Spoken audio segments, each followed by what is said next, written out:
Ikaze bakunze ba RTC TV impamyabumenyi ni nk'ibisanzwe tugarukanye abatumirwa nkuko mubibona ndahereye umusoro bwanjye atangira bibwira ibindi byinshi turagenda tubigarukaho mu kiganiro cyacu.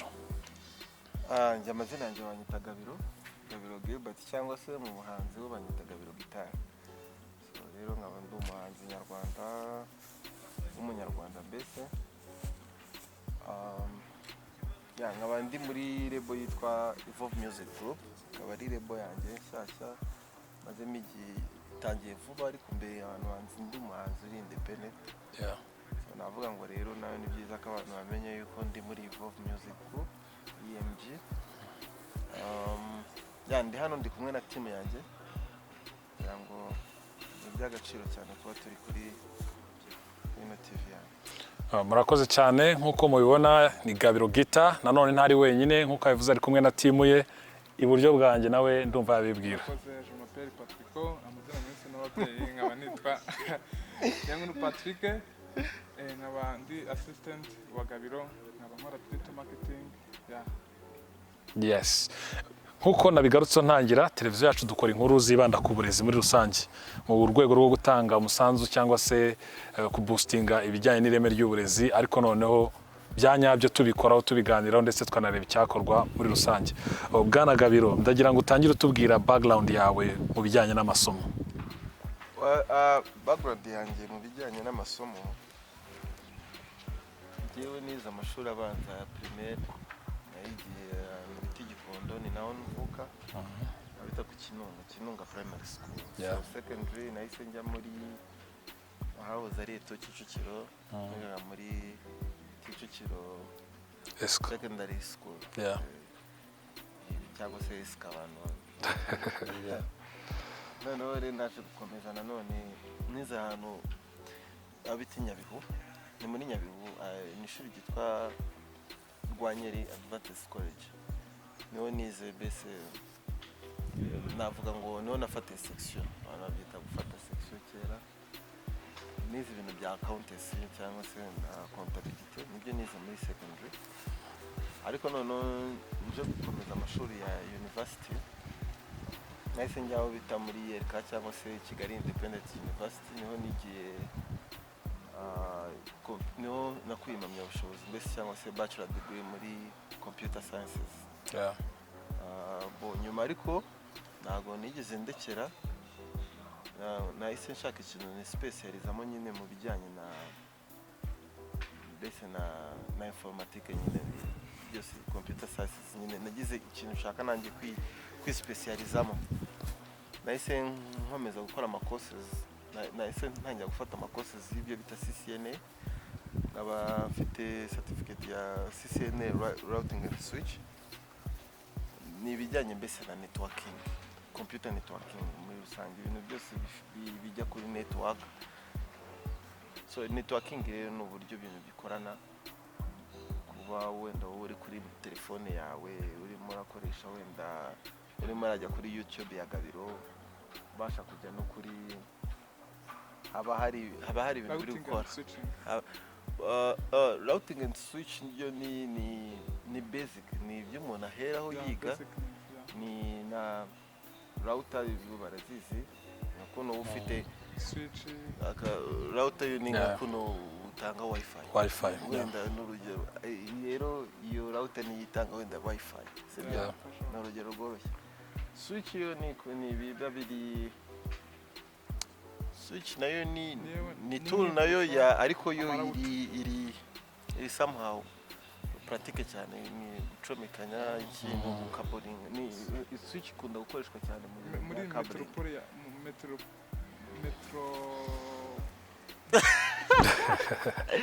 wabyize ndari metro naribi baba gushaka tuzo nari ariko switch akenshi bagomba kuzikoresha tuvuge nko mu ma offices ibintu nayinshizemo ibintu bya cabrage niho ikunda gukora cyane ariko ni ibintu bibiri ibyo ariko ni ukumva basic yabyo ariko harimo n'ibindi bintu byinshi umuntu yiga byinshi cyane umuntu agiye muri muzi ariko nibyo umuntu aheramo akenshi kugira ngo umuntu yumve basic umuntu ndimo ndiga noneho ndashaka gukomeza noneho nkagera no ku rwego rwa CCNP noneho ariko ndashaka kuzajya mu bintu bya cyber security cyane cyber security ibintu byo no kuvuga ngo byo ni umutekano wo kuri internet abantu bakunda gukoresha internet kuko hasigaye hariho n'ubujura bwinshi nibyo ngibyo rero ariko mbihuza nanone na music yanjye nanone ntabwo wakwiga networking udafite network niyo mpamvu abantu bafite YouTube channel imeze neza afite social media nanone zirimo zirakora neza ndateganya no gushyiraho website yanjye nanone ushobora kuzayasengeraho zaba merchandise runaka nanone zibijyanye nanone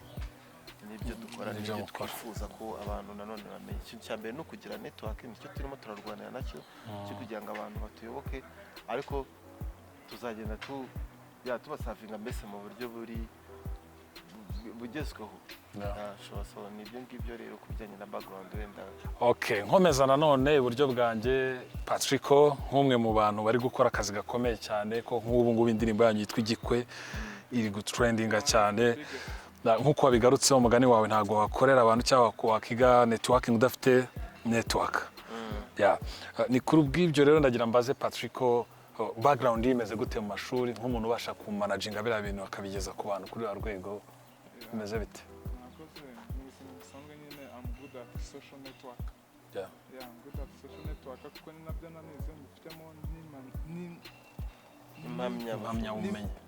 impamyabumenyi yego akaba ari byo nize nabyo akenshi na kenshi tuba turi focused kuko muri bino bintu bya music usanga akenshi na kenshi nyine aribyo biba bikenewe rero nibyo byatumye nyine dukora cyane ukabona nyine ibintu bigera ku banyarwanda anytime tuba twabiteguye ibintu bikagenda bicamo neza nyine nkuko nabikubwiye ngiye nize networking and I'm good in networking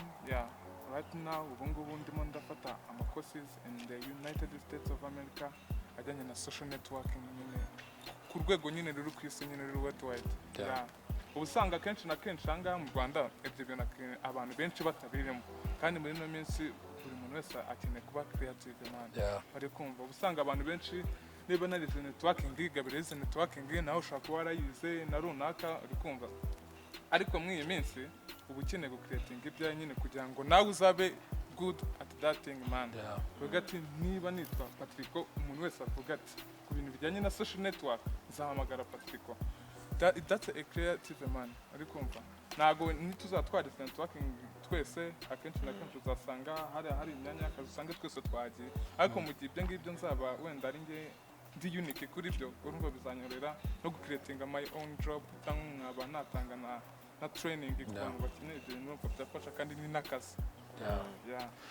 murakoze cyane televiziyo yacu nk'ibisanzwe rero inkuru zacu twibanda ku burezi cyane cyane kugira ngo tugire umusanzu dutanga binyuze kuri zino platforms zitandukanye dukoreraho natwe byibuze tugire umusanzu dutanga ku ireme ry'uburezi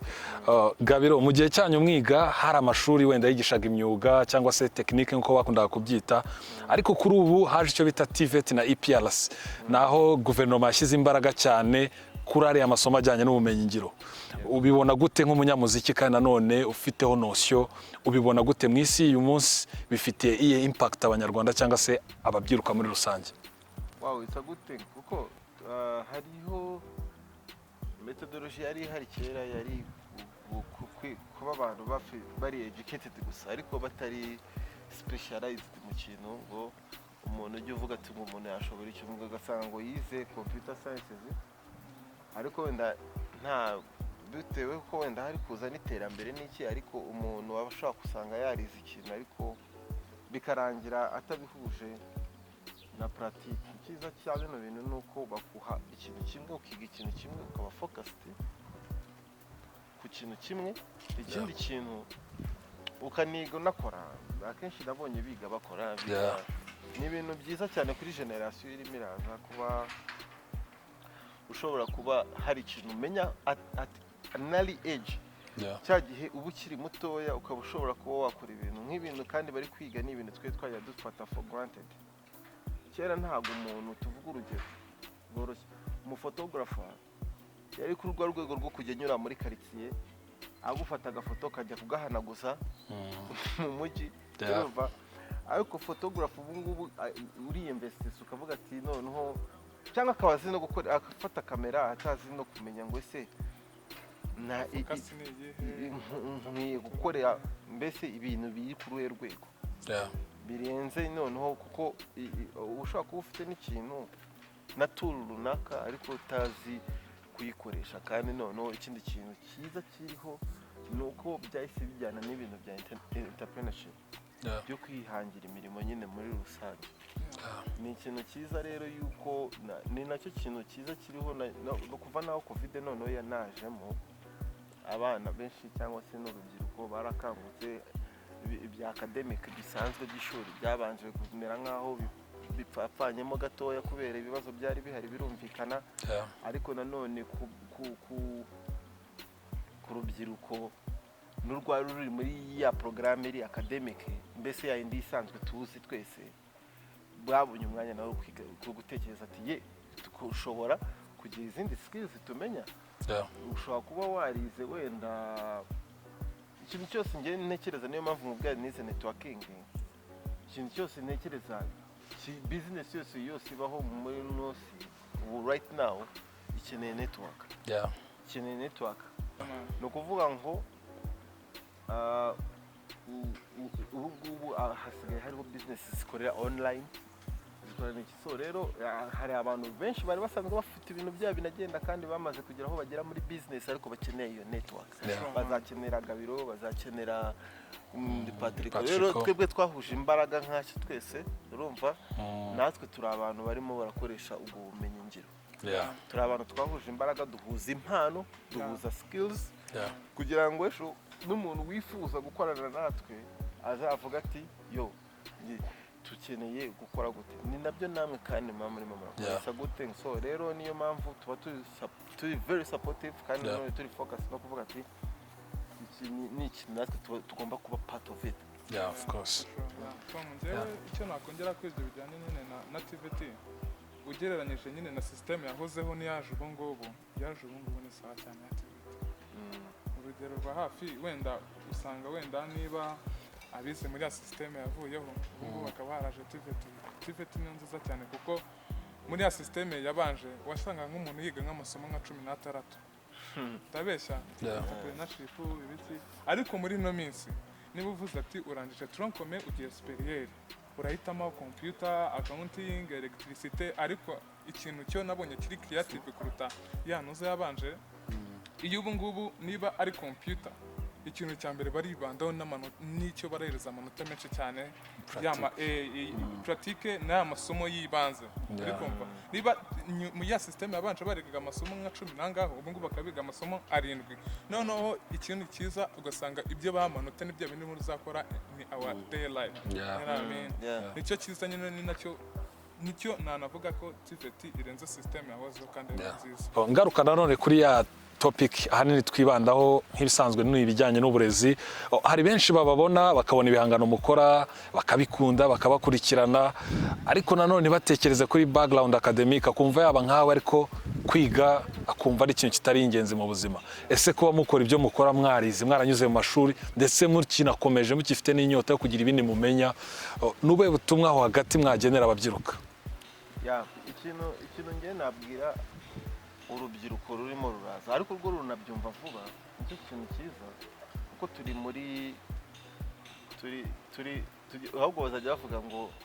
generation ziri after covid nyine ni barya bavuga post ubwo ni post kuko iracyahari n'ubundi iracyahari urubyiruko ruzaza nyuma ya covid ruzazana change cyane ikindi kintu na kwikorera biraryoha byatari niyo mpamvu mubona tuba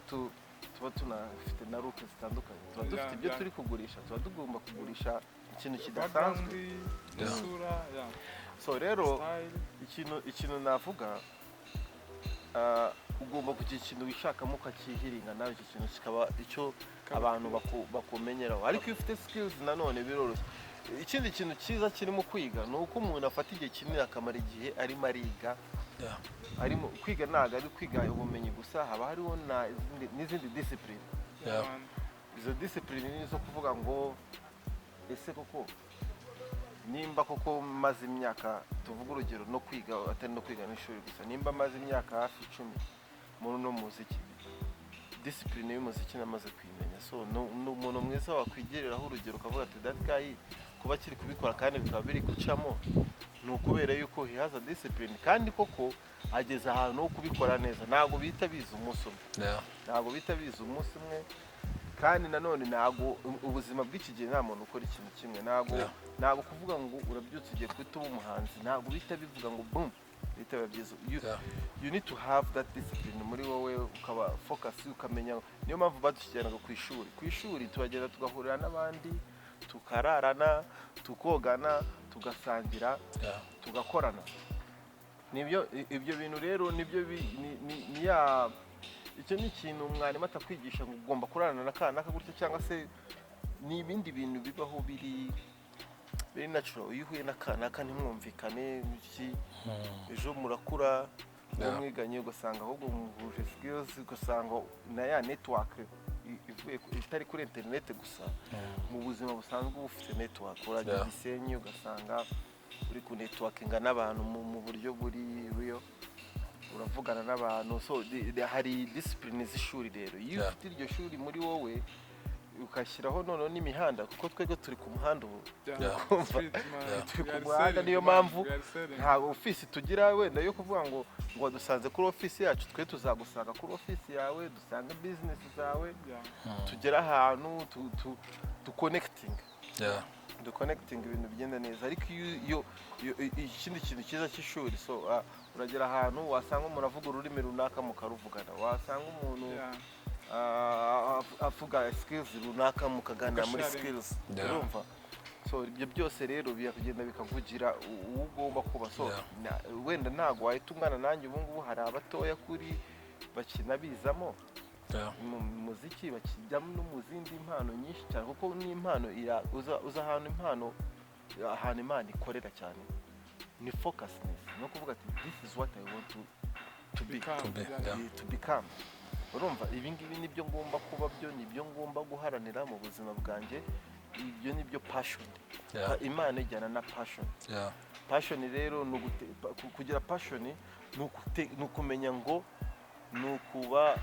uri tayari yo kuba wanafaringa ariko ugakomeza ugatera indi step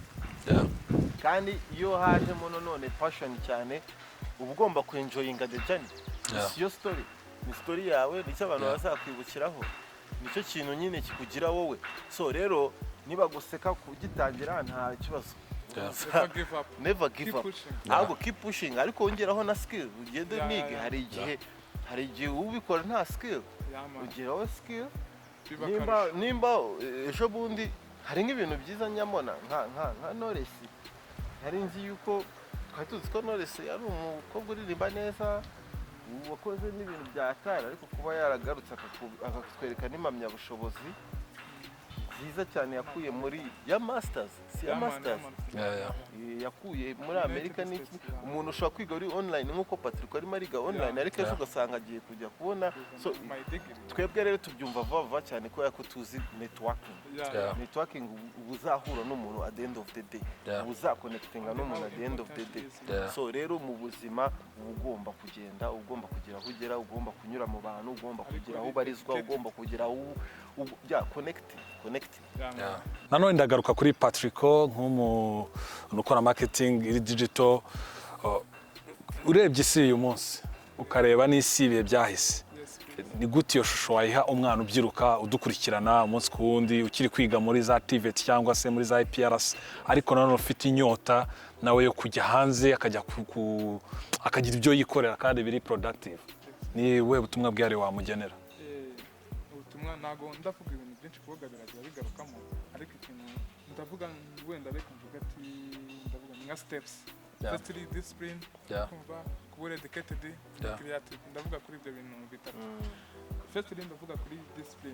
discipline niyo izatuma uhura n'umuntu runaka niba wenda waraminuje muri ibyo bintu ugahura n'umuntu runaka iyo mugira for the first time ahita yumva ibiguturukamo and how your education is bikumva man n'uburyo keeping a time wenda nabyo nabivuga ya na time irakonta ikindi navuga ibyo ukora byose ugerageze kuba creative niba twese turi muri class turi abantu 50 gerageza niba twese turimo turiga ibintu bimwe nawe gerageza ugereka kandi umenye abandi batazi ko ngewe niba Patrick nzaza muri company runaka wenda ndegwayenga nk'umukozi nzareba muri CVs zanyu ariko hari umuntu ufite creativity nibyo navuga mukene kujya ku isoko fetival discipline courage cyane no kudacika intege man nk'urugero wenda tugaruke wenda nko muri industry no mu muziki nyine ari nk'umuntu uza gukora wenda nk'abana b'iyi minsi uri kumva akumva yuko niba akoze project ya mbere igomba kwitigira views 100 ku munsi that's not gonna happen ntabwo ibyo ngibyo bizakunda mu gihe cyose uzumva ko bimeze gutya ikintu nakubwira cyo niba utangiye wenda ikintu runaka ikintu cya mbere ugomba gukora ni focus and no give up nyine ugashyiramo intege building a slow kuko byose gake gake ni rwo rugendo man kuko na Gabiro naho aho yakoze ntabwo yakoze indirimbo ya mbere ngihita ukubita views abantu bahita bamumenya yakoze wenda nk'indirimbo eshatu ya gatatu abari bamenya ahubwo indirimbo ya mbere ngena nakoze yiza kuba ahubwo hariho internet ubu kubongira n'amabiliyoni ya views na internet na internet ya danje hari ariko nari ndi motivated n'ibindi bintu hari n'ibindi bintu bizaza rega bitari na views ibintu binarenze so abantu bagomba kumenya ikintu kibanze kiri unique umuntu akavuga ati akoze kuri kino kintu na loyalty ukumva akavuga ati niba Tom ufite ishuri rya RTC akavuga ati Patrick ari nta kazi afite mu gihe wenda nagize opportunity runaka ngahita mbona akazi katari kakandi nikaba bavuga ati Patrick ntabwo abana baranje se of course sure nanone ndibuka dutegura reservation yanyu hano muri Martin Expert Home kugira ngo nimuza kuza babakire ni hoteli n'abaterankunga b'ibikorwa bya Artist TV impamyabumenyi babakiye bate muri rusange batwakiye neza cyane Martin Expert n'abandi ni heza cyane ikindi kintu ni ahantu nayirukaga ngiye kera twashanga tuje gukora ibitaramo hari ishuri hashize igihe ngira ngo hashize nk'imyaka nk'ibiri n'itatu ahubwo n'imbere ya covid ariko biragaragara yuko hari iterambere bidasanzwe ngira ngo ibyumba bya none byiza cyane uburyo hubatse inyubako zaho akayaga umuntu wubatse hano hantu biragaragara ko kabisa yashyizemo akantu k'ubwenge cyane hari very creative ikindi kintu ngiye nifuza kuzagaruka nje kwarikodingira nk'indirimbo kuko ni ahantu heza ho kuba wakorera atuje sound neza n'ibyumba byabo bifite sound neza hameze neza byubatse neza byose service yaho kimwe ari ukurya ari ukunywa ibintu byano byose urabona ko ibintu bimeze ni nk'ahantu umuntu yarikomanda nk'umuntu yiziye muri vacances ari no mu kazi ibintu bafatanya bitewe n'ukuntu hatuje nta stress there are good services specialty breakfast very very good iyo bigeze ku bintu Patrick ahita Okay, nanone ndagaruka ku kibazo giteye gitya karakanyuzemo iyi ni Martin Expert Home ni hoteli ya rya shuri wajemo muri concert mu myaka 3 ishize ubu hano niho abiga ibijyanye na culinary art na tourism bakorera imenyereza mwuga ku muhanda naho mwabonye garage international ya German Expert Garage ibyo byose ni ibikorwa byo kugira ngo amasomo ajyanye n'ubumenyi ngiro koko iri shuri rya Rubavu Technical College cya kindi cyabo cyo kuvuga ngo ibikorwa biruta amagambo ihame ry'uburezi koko barishimangire bya nyabyo none ndagaruka ku kibazo giteye gitya nk'abantu twibanda ku burezi dufite abarimu benshi badukurikirana hirya no hino mu gihugu ese Gabiro nk'umuntu nakita icyamamare mu bijyanye na muzika by'umwihariko mwarimu ni muntu ki kuri wowe mwarimu ni umuntu ukomeye cyane n'umurezi ni nk'umubyeyi mwarimu ni umuntu ugerageza kugukura ku rwego ni umuntu ukomeye cyane kuko n'ubuzima ari umwarimu urumva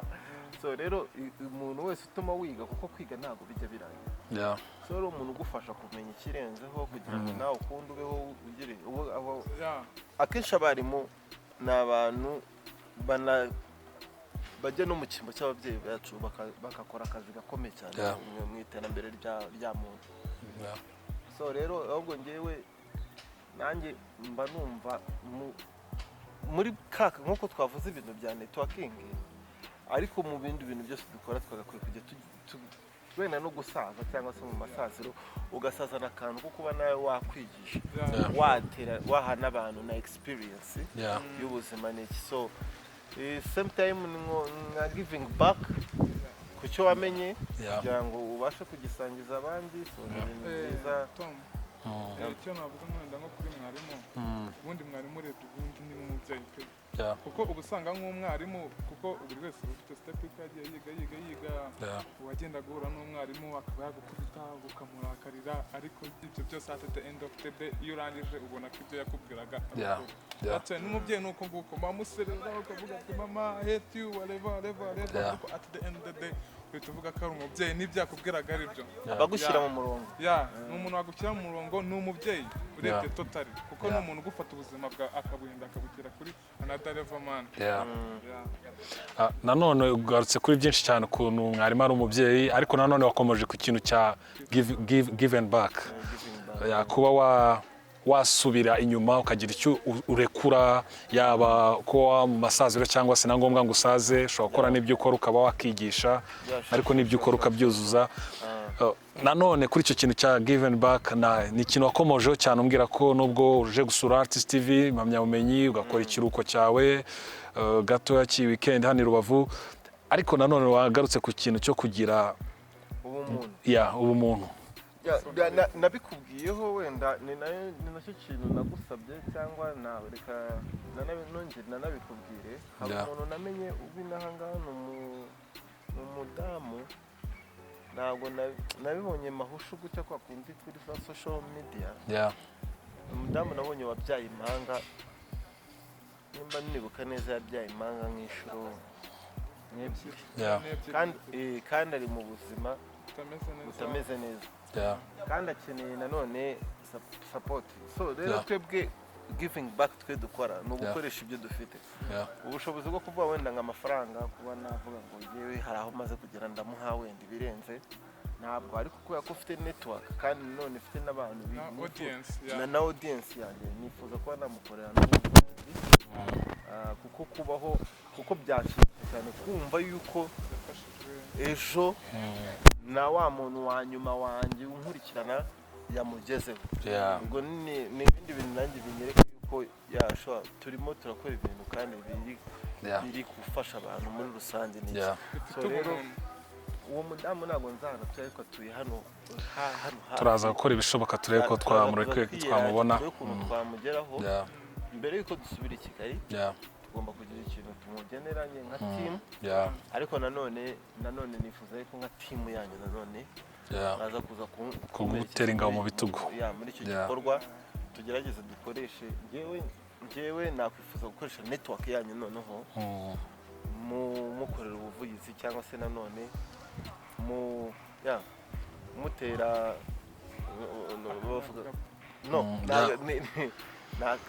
ni ukumuba hafi cyangwa kumushyigikira kumufata ni nko kumuha igikoma cy'abana. Twese twifuza kuba ababyeyi twifuza kuba abarezi so rero nawe ni umuntu we noneho nawe muri bwa burezi nawe ariko n'umwarimu mubura n'abana baba bafite uburyo ari bubigisha kandi yabyaye abana bafite umwihariko bazagira n'ibintu bitangaje ko bazamenyekana nibakura ni abantu bazaza bagakora ibintu bitangaje kuko nabo n'uburyo bavutsemo n'uburyo